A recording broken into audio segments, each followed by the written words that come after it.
नमस्कार, मैं हूं दिव्या अग्रवाल। आप देख रहे हैं संजीवनी, एक ऐसा शो जहां हर रोज होती है आपकी सेहत की बात डॉक्टर प्रताप चौहान के साथ। आज के शो में आपकी सेहत की कौन सी जरूरी बात है, आइए जानते हैं। बार बार बीमार पड़ रहे हैं, खाना पच नहीं रहा है, अच्छा खाना खाने के बाद भी शरीर में थकान और कमजोरी है, तो स्लो हो रहा है आपका मेटाबॉलिज्म। देर ना करें, सेहत के नंबर 8860104040 पर फौरन कॉल करें और मेरे साथ संजीवनी देखना ना भूलें। संजीवनी के सभी दर्शक सेहत का नंबर नोट कर लें, जो है 8860104040। डॉक्टर चौहान, बहुत बहुत स्वागत है आपका संजीवनी में। Thank you. आज हम बात कर रहे हैं मेटाबॉलिज्म की। तो सबसे पहला सवाल भी यही है कि ये मेटाबॉलिज्म क्या होता है, इसके क्या लक्षण होते हैं और किन चीजों से कहा जा सकता है कि कौन सी चीज मेटाबॉलिज्म कमजोर होने के लक्षण क्या क्या हैं? जी देखिए, बहुत अच्छा विषय आपने लिया है। और जहाँ तक हम मेटाबॉलिज्म की बात करें तो सरल भाषा में यही है कि जो हम खाना खाते हैं, वो खाना आपके शरीर में जो भोजन पचता है, उसके बाद उससे एनर्जी बनती है, फिर बॉडी की सेल्स बनती हैं। ये सारा जो प्रोसेस है उसको मेटाबॉलिज्म बोलते हैं।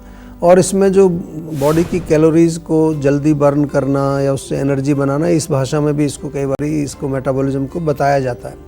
तो मेटाबॉलिज्म को आमतौर पर दो हिस्सों में हम डिवाइड करते हैं। पहला है कैटाबॉलिज्म, जिसमें क्या होता है कि भोजन को पचाकर उससे एनर्जी बनती है।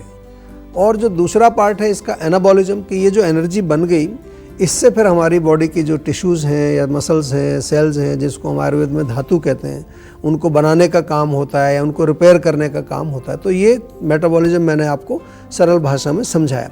लेकिन आयुर्वेद में अगर हम देखें तो आयुर्वेद में सीधे सीधे हम तो पाचक अग्नि की बात करते हैं, आपके साथ जठराग्नि की बात करते हैं। यानी कि जो खाना आप खाते हो वो शरीर में जो पचता है, उसको पचाने का काम क्या कौन करता है? वो हमारी अग्नि करती है।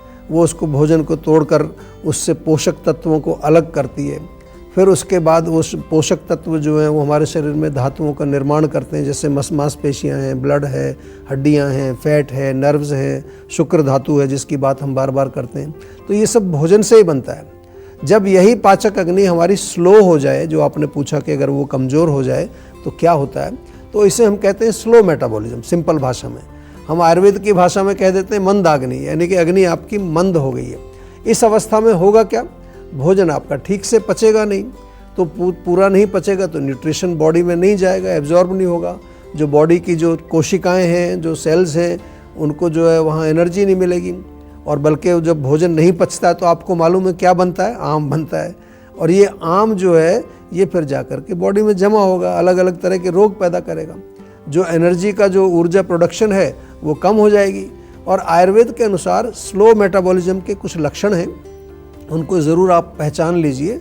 पहला तो है कि पेट में भारीपन, यदि आपको खाना खाने के बाद पेट में हैवीनेस होता है, गैस होती है, ब्लोटिंग होती है, कॉन्स्टिपेशन, कब्ज़ होती है, एसिडिटी, जो कि बहुत कॉमन लक्षण आजकल हर किसी को, दूसरे आदमी को मिल जाएंगी, तो इसका मतलब कहीं ना कहीं मेटाबॉलिज्म आपका प्रभावित हो चुका है। ध्यान रखिए उसका। शारीरिक लेवल पर अगर देखें तो क्या लक्षण मिलेंगे? थोड़ा थकान हो रही है, काम करने की इच्छा नहीं हो रही है, शरीर में जैसे लगता है कि सो जाएं, वेट बढ़ने लगा है, स्पेशली जो आपका ये बेली के अराउंड, जो पेट के अराउंड फैट है, या स्किन थोड़ी जो है डल हो जाती है, ड्राई हो जाती है, बाल गिरना शुरू हो जाता है, शरीर में थोड़ा थकान, स्लगिशनेस। इसके अलावा जीभ को अगर आप देखेंगे, ये बहुत इंपॉर्टेंट लक्षण है। अगर स्लो मेटाबॉलिज्म होगा तो जीभ पर नॉर्मली एक सफ़ेद कोटिंग होती है, ज़्यादा पुराना हो जाए तो पीली सी कोटिंग होती है, मुंह से थोड़ी दुर्गंध आती है जिसको बैड ब्रेथ कहते हैं। मूड के लेवल पर भी थोड़ा सा माइंड थोड़ा चिड़चिड़ा हो जाता है, थोड़ा डिप्रेसिव सा आदमी रहता है। नींद बहुत कम आती है, बहुत ज़्यादा नींद आती है, दिन में भी नींद आने लगती है। इसके अलावा जो महिलाओं में भी कुछ लक्षण इसके स्लो मेटाबॉलिज्म के देखने को मिलते हैं, तो वो हार्मोनल इम्बैलेंस होता है।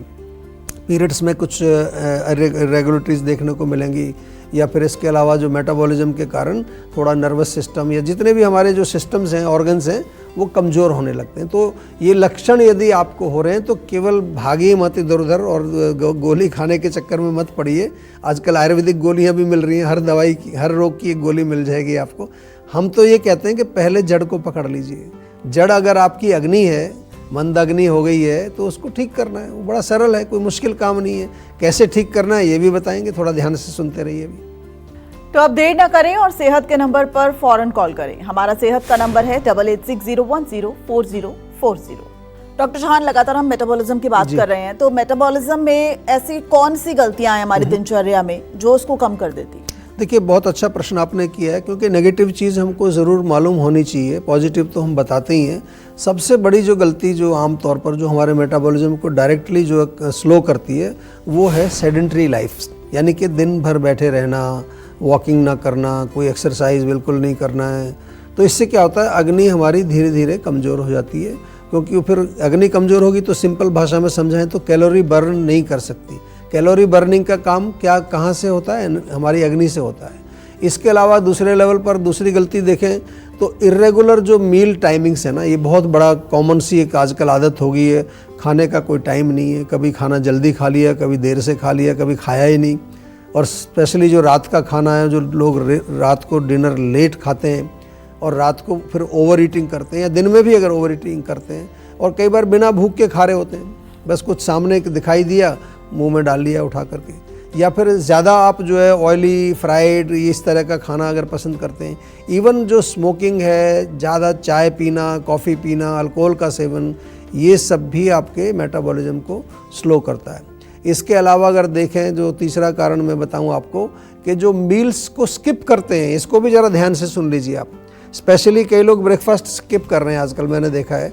तो इस पर मैंने पहले भी कई बार एपिसोड्स में बताया है कि ब्रेकफास्ट यदि आप स्किप करते हैं तो उससे आपका मेटाबॉलिज्म स्लो होता है, क्योंकि आजकल ये लोगों में इंटरमिटेंट फास्टिंग वगैरह इस तरह के कई प्रचलन चल गए हैं। ये सभी भी जो है सब हर किसी को सूट नहीं करती चीज़ें। इसके अलावा जो और एक बड़ी मिस्टेक हमारे साथ होती है वो है इर्रेगुलर लाइफस्टाइल, यानी कि सोने का कोई टाइम नहीं है, जगने का कोई टाइम नहीं है, कोई फिक्स टाइम नहीं है, इर्रेगुलर है। खाने का कोई समय नहीं है, सब उल्टा पुल्टा चल रहा है, जैसा कभी आज कुछ हुआ, कल कुछ हुआ, परसों कुछ और सिंपल भाषा में कहें तो जब आप दिनचर्या का पालन नहीं करते हैं, ऋतुचर्या का पालन नहीं करते हैं, रात्रिचर्या का पालन नहीं करते हैं, तो ये मेटाबॉलिज्म पर डायरेक्टली प्रभाव डालता है। और फाइनली बहुत इम्पॉर्टेंट है मानसिक तनाव, जिसके बारे में मैं बार बार कहता हूँ, हर बार कहता हूँ कि यदि आपका मन जो है प्रसन्न नहीं है, टेंशन है, एंग्जाइटी है, इमोशनल प्रॉब्लम चल रही है, रिलेशंस में दिक्कत आ रही है, तो ये जो हमारा माइंड जब जो है वो स्वस्थ नहीं होगा तो उसका सीधा कनेक्शन हमारे पाचन से है। गट ब्रेन कनेक्शन आपने आजकल सुना होगा, बहुत पॉपुलर ये शब्द है। यानी कि अगर आपका मन जो है वो स्वस्थ नहीं है, मन दुखी है किसी भी कारण से, तो इमीडिएटली आपका पाचन भी बिगड़ जाता है। और इसलिए हमको अगर अपने पाचन को मजबूत रखना है, मेटाबॉलिज्म को ठीक रखना है, तो बाकी चीज़ों के साथ साथ हमें अपने मन को भी स्वस्थ रखना बहुत आवश्यक है। तो अब देर न करें और सेहत के नंबर पर फौरन कॉल करें। हमारा सेहत का नंबर है 8860104040। तो चलिए अब बात करते हैं आज के जीवा मंत्र की। डॉक्टर चौहान, मेटाबॉलिज्म को दुरुस्त रखने के लिए जीवा मंत्र क्या है? देखिए, बहुत सरल है। पहली बात तो जैसे हमने अभी गलतियां ये बताई, अगर इन गलतियों को आप सुधार लेंगे तो मेटाबॉलिज्म अपने आप आपका ठीक होगा। और मोस्ट इम्पॉर्टेंट है कि अपनी प्रकृति को समझ लीजिए। हम बार बार ये कहते हैं, प्रकृति में आपकी अग्नि भी आती है। आपकी अग्नि का बल कैसा है? मंदाग्नि है, तीक्ष्ण अग्नि है, विषम अग्नि है, ये सब आयुर्वेद में हम समझाते हैं। और जो भोजन आपने खाया है वो पचना चाहिए। दूसरी चीज़ बहुत इम्पॉर्टेंट है कि बिना भूख करके नहीं खाना है आपको। ये एक नियम बना लीजिए, जब भूख लगे तभी खाइए। नहीं भूख लग रही है तो इसका मतलब अंदर अभी आपका जो पूरा वो बर्न नहीं हुआ है, जो पिछला जो पड़ा हुआ है, तो वो बिल्कुल नहीं खाना है। अगर क्योंकि बिना भूख के खाएंगे तो आम बनेगा तो काम तमाम हो ही जाएगा आपका, वो अग्नि को और स्लो कर देगा।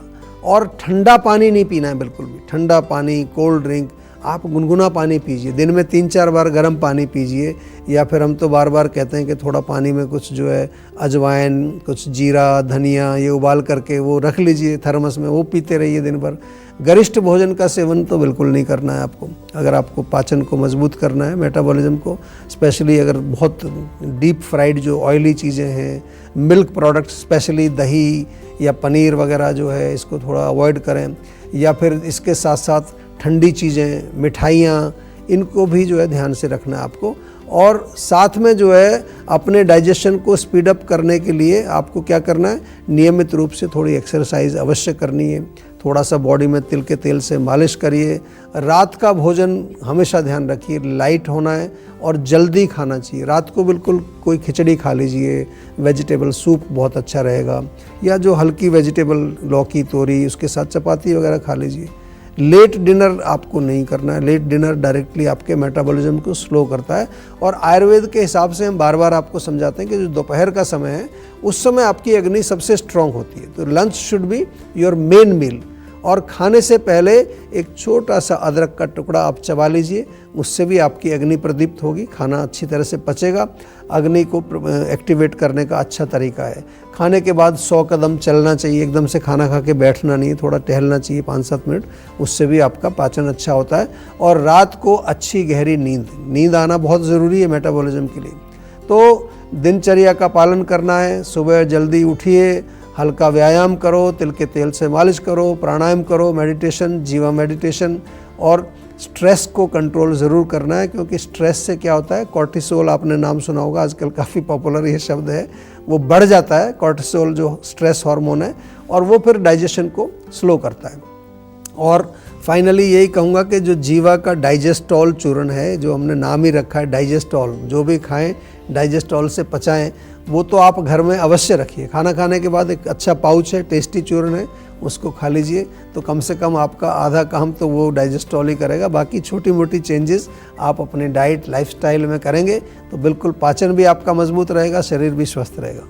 डॉक्टर चौहान, मन में एक सवाल आया छोटा सा कि आप कह रहे हैं कि जब आपको मन हो, यानी कि आपको जब भूख लगे तब खाइए। हाँ जी। लेकिन आपने 10-11 बजे ब्रेकफास्ट किया, अब 2 बजे तक आपको भूख नहीं लगी, फिर भी आपने सोचा कि नहीं लंच का टाइम हो गया, हम खा लेते हैं। वो गलत है, गलत है बिल्कुल। देखिए, आपको खाना तभी है जब अंदर पेट में लगे। कई बार मेंटल भूख भी होती है, अच्छा। इसलिए खा लेते हैं लोग कि चलो खाने का टाइम हो गया लंच का, भूख नहीं है, लंच का टाइम है, लंच रखा हुआ है, लेके आए घर से, चलो खा लेते हैं। लेकिन फिर अगर 3-4 बजे भूख लगेगी, फिर लंच और डिनर में टाइम कम रह जाएगा। कोई फर्क नहीं पड़ता, आपका वो सेट हो जाएगा। एक बार इसको देख लीजिए, कई बार 2 टाइम खाने से भी लोगों का काम अच्छा चलता है। मैंने देखा है वो 2 बार खा लेते हैं तो एनर्जी भी अच्छी रहती है और शरीर भी उनका स्वस्थ रहता है। लेकिन दिमाग में रहता है कि तीनों मिल्स हाँ, लेनी है। माइंड मेंटल एपिटाइट को नहीं देखना है, पेट की एपिटाइट को देखना है। शुक्रिया। तो टेंशन लेने से सेहत नहीं बनेगी, सेहत बनानी है तो सेहत का नंबर मिलाएं, जो है 8860104040, और डॉक्टर चौहान की टीम के डॉक्टर से बात करके गुड हेल्थ पाएं। शरीर में नाभि का क्या रोल है और इसका हमारे सेहतमंद रहने या न रहने से क्या कनेक्शन है, ये जानेंगे डॉक्टर चौहान से।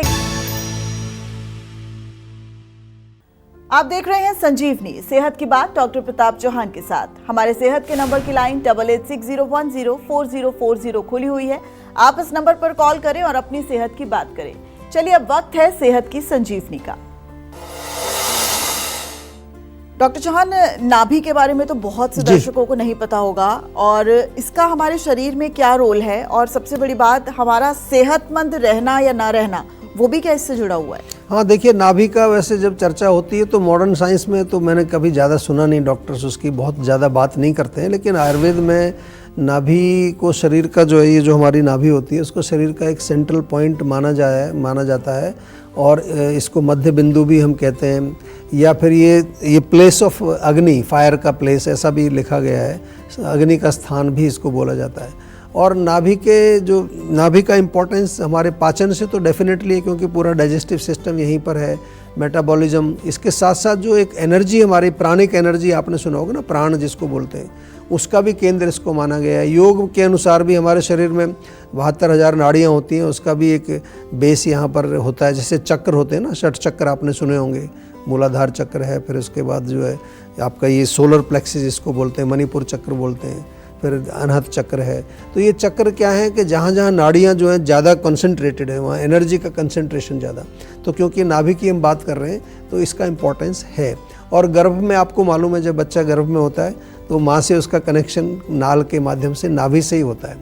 तो इसलिए इसका इम्पोर्टेंस आयुर्वेद में तो हम बताते ही आपको बार बार कि इसमें थोड़ा सा ऑयलिंग करना चाहिए, थोड़ा जितना भी हो सके इसको प्रोटेक्ट करके रखना चाहिए।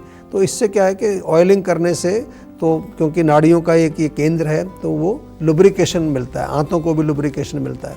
और इसको थोड़ा आपने सुना होगा, कई लोगों की नाभि खिसक जाती है, तो वो भी चेक करते हैं कई बार कि वो नाभि आपकी सही स्थान पर है। वो संकेत होता है कि अंदर आपके आंतों में कुछ टॉक्सिन्स जमा हो गए, आम जमा हो गए, तभी वो इधर उधर खिसकती है, तो वहाँ फिर आम का पाचन कराया जाता है। तो ये नाभि का थोड़ा सा इम्पोर्टेंस हमने संक्षेप में आपको बताया। इस वक्त एक संजीवनी दर्शक हमारे साथ जुड़ गई हैं दिल्ली से आरुषि। आरुषि, अपना सवाल कीजिए डॉक्टर साहब से।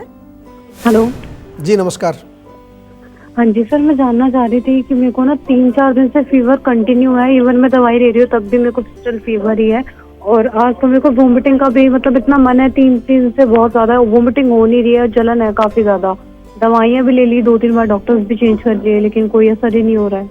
देखिए, ये ऐसे बहुत सारे केसेस आजकल हमारे पास आ रहे हैं फीवर के, जहाँ यही कंप्लेन कर रहे हैं लोग कि दवाइयाँ भी ले ली हैं, कोई असर नहीं हो रहा है। आपको तो 4-5 दिन हुआ, अब तो ऐसे पेशेंट आ रहे हैं जिनको 1-1 महीना 2-2 महीने हो गए हैं। तो सबसे सरल, मैं बार बार कहता हूँ आपको, हमारे यहाँ बल्कि 3-4 दिन में रिजल्ट मिलता है।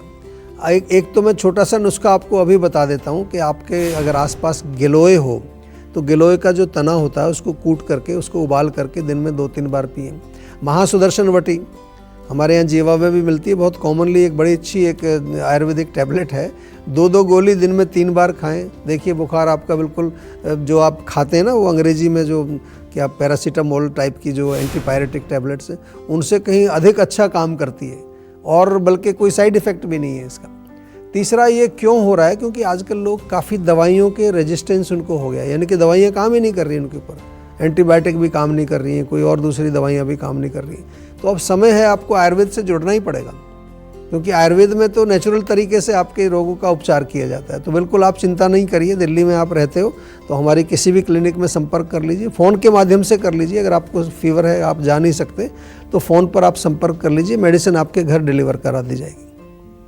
तो सेहत बनानी है तो सेहत का नंबर मिलाएं और अपनी कॉल रजिस्टर कराएं। जीवा सेहत का नंबर है 8860104040। अगर सेहत से जुड़े आपके सवाल हैं तो आप ईमेल करें। जीवा की ईमेल आईडी है info@jiva.com। आप फेसबुक के जरिए भी जीवा से जुड़ सकते हैं। जीवा की फेसबुक आईडी है www.facebook.com/जीवा आयुर्वेदा। और यूट्यूब पर जीवा शोज देखना ना भूलें, और आज ही जीवा का यूट्यूब चैनल सब्सक्राइब करें, जो है www.youtube.com/जीवा आयुर्वेदा। सेहतमंद रहने के लिए आयुर्वेद से जुड़ना, अच्छा खाना, अच्छा सोचना और हर रोज संजीवनी देखना बेहद जरूरी है। कल फिर होगी सेहत की बात डॉक्टर चौहान के साथ। नमस्कार।